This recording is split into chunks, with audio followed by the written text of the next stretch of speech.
దాదాపు 1960-65లో పైప్ వేసినటువంటి కాగ్నా పైప్ లైన్ వాటర్ బెడ్ సంపే కానివ్వండి శిథిలావస్థకు అయిపోయినాయి. ఆ పైప్ లైన్ ఇట్లా ముట్టుకున్నామంటే మొత్తం చూరు అయిపోతున్నాయి. పైపులు ఎక్కడంతా లీకేజ్ అవుతూ ఉన్నది. దాన్ని మళ్ళీ కూడా కొత్త పైప్ లైన్ తీసుకురావాలా, కొత్తగా వాటర్ బెడ్ కూడా కొత్త ఫిల్టర్ చేయాలని చెప్పి ప్రణాళిక సిద్ధం చేసినాం. దాదాపు ఒక 54 కోట్ల రూపాయలు అవుతున్నాయి.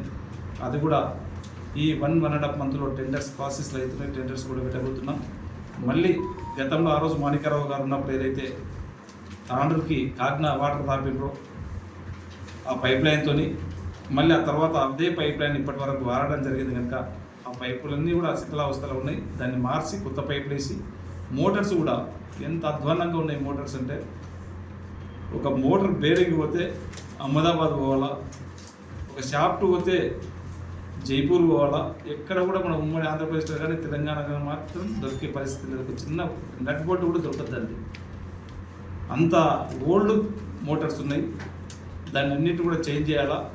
మోటార్స్ చేంజ్ చేసి పైప్ లైన్ చేంజ్ చేసి వాటర్ ఫిల్టర్ కూడా కొత్తది వేసుకోవడానికి ప్రణాళికలు సిద్ధం చేసుకున్నాం. సేమ్ టైం టౌన్లో కూడా ఎక్స్టెన్షన్ అవుతుంది. టౌన్ వాటర్ ఉన్నటువంటి వాటర్ ట్యాంక్స్ సరిపోవట్లేదు. మనం వచ్చిన ఎంబడి అధికారులు అందరినీ కూడా కూర్చోబెట్టి ఏం చేస్తే బాగుంటుంది, ఎంత వాటర్ ట్యాంక్స్ కావాలని చెప్పి ప్రణాళిక వాళ్ళతో అందరికీ మాట్లాడినప్పుడు ఇంకా ఒక 4-5 ట్యాంకులు కట్టాలి. దాదాపు ఒక 30-40 లక్షల వరకు కెపాసిటీ, 45 లక్షల కెపాసిటీ ట్యాంక్స్ కట్టాలన్నప్పుడు వాళ్ళ సూచన తీసుకొని అమృత్ 2 కింద ఇప్పటికే 27 కోట్ల రూపాయలు శాంక్షన్ కూడా చేయడం జరిగింది. ఎక్స్టెన్షన్ అయినటువంటి కాలనీలు కూడా ఉన్నాయి. ఆ కాలనీలలో కూడా పైప్ లైన్స్ ఇవ్వాలా. ఎందుకంటే ఈ మిషన్ భగీరథ తీసుకొచ్చినప్పటికీ ఇప్పటికీ చాలా కాలనీస్ ఎక్స్టెన్షన్ అయినాయి 5-6 సంవత్సరాల నుంచి.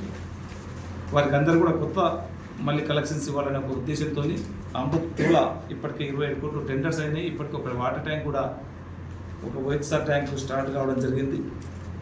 మిగతాయి కూడా అది త్వరలోనే స్టార్ట్ చేసి ప్రతి ఎక్స్టెన్షన్ అయినటువంటి కాలనీలకు అన్నిటికీ కూడా వాటర్ ఇచ్చే సదుపాయం చేస్తాం ఖచ్చితంగా.